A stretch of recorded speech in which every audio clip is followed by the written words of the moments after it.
असं म्हणतात, काही ठिकाणी कितीही ठरवलं तरी जाता येत नाही, तर तिथून बोलावणं यावंच लागतं. तर असाच माझ्या आयुष्यातील एक अत्यंत भावनिक, प्रेरणादायी आणि पवित्र अनुभव मी आज तुमच्यासोबत शेअर करणार आहे. तर आज आपण आलो आहोत श्री दत्त महाराजांनी जिथे 12,000 वर्ष तपस्या केली ते अक्षय ठिकाण म्हणजे गिरनार येथे. हा फक्त 10,000 पायऱ्यांचा प्रवास नाही, तर इथल्या प्रत्येक पायरीमध्ये आपल्याला श्री दत्त महाराजांची अनुभूती लागते. तर फायनली आमचा हा प्रवास स्टार्ट झाला ते मुंबईपासून जुनागड येथे जाण्यासाठी. स्टार्टिंगला आम्ही मुंबईतून ट्रेन पकडली आणि वेरावळपर्यंत गेलो आणि मग तिथून ट्रेन चेंज करून आम्ही जुनागडला येऊन पोहोचलो. आणि तुम्ही पाहू शकता जुनागड हे स्टेशन अगदी त्याच्या नावाला साजेसं आहे. आम्हाला इथे आल्यावर खूप छान आणि प्रसन्न वाटलं. मग तिथेच फ्रेश होऊन थोडंसं जेवून आम्ही फायनली आमच्या निवासस्थानाकडे निघालो. आणि आम्ही जी धर्मशाळा बुक केली होती ती अगदीच मंदिरापासून 5 मिनिटाच्या अंतरावरच होती. आणि मग दुसऱ्या दिवशी पहाटे आम्ही साधारण 4:30 वाजता गिरनार चढायला सुरुवात केली. आणि इथे पहिल्या पायरीपाशी हनुमानाचं मंदिर आहे आणि असं म्हणतात की इथे नारळ अर्पण करूनच मग आपण पुढे जावे.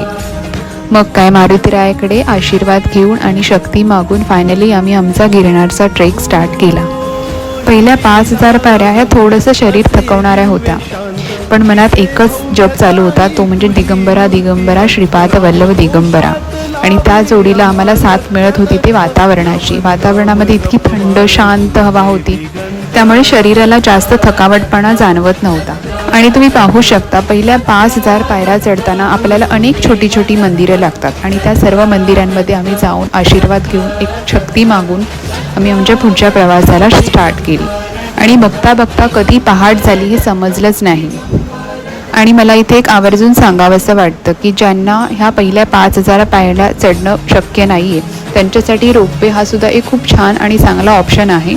आणि आम्ही साधारण सूर्योदयाच्या सुमारासच पहिल्या 5,000 पायऱ्या कंप्लीट केल्या. आणि इथलं हे वातावरण, इथलं हे दृश्य बघून इतकं मनाला प्रसन्न वाटतंय की मी ते शब्दात व्यक्तच नाही करू शकत. मग तिथे अंबिका मातेचं मंदिर आहे, तिथे आम्ही दर्शन घेतलं. आणि या अंबिका माता मंदिराजवळ माझे मिस्टर, माझे आई बाबा, माझे सासू सासरे, माझी संपूर्ण फॅमिली इथे मला भेटली आणि तिथून आमचा एकत्रित पुढचा प्रवास स्टार्ट झाला. गिरनार हा फक्त 10,000 पायऱ्यांचा प्रवास किंवा हा एक ट्रेक नाही आहे, तर इथल्या प्रत्येक पायरीमध्ये आपल्याला दत्त महाराजांची अनुभूती येते.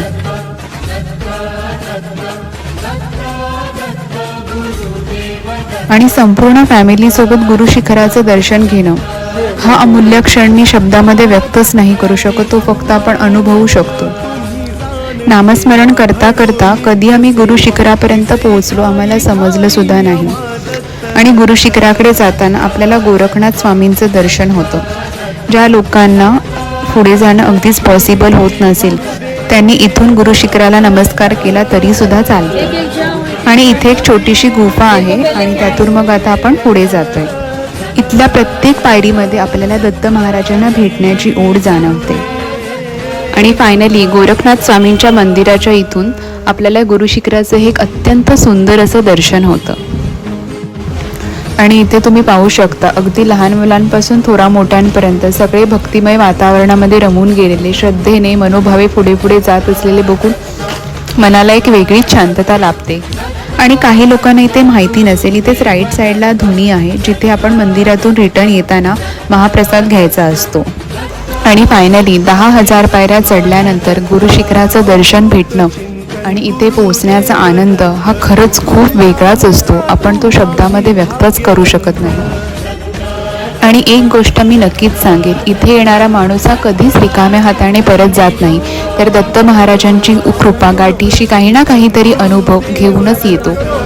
गिरनारचा हा प्रवास म्हणजे माझ्या आयुष्यातील एक अत्यंत भावनिक, प्रेरणादायी आणि पवित्र असा अनुभव आहे जो मनाला स्पर्श करून जातो. तुम्हाला हा ब्लॉग कसा वाटला हे मला कमेंट करून नक्की सांगा आणि आवडल्यास लाईक शेअर जरूर करा. आणि असाच आध्यात्मिक प्रवासाचा भाग होण्यासाठी माझ्या चॅनलला सबस्क्राईब जरूर करा.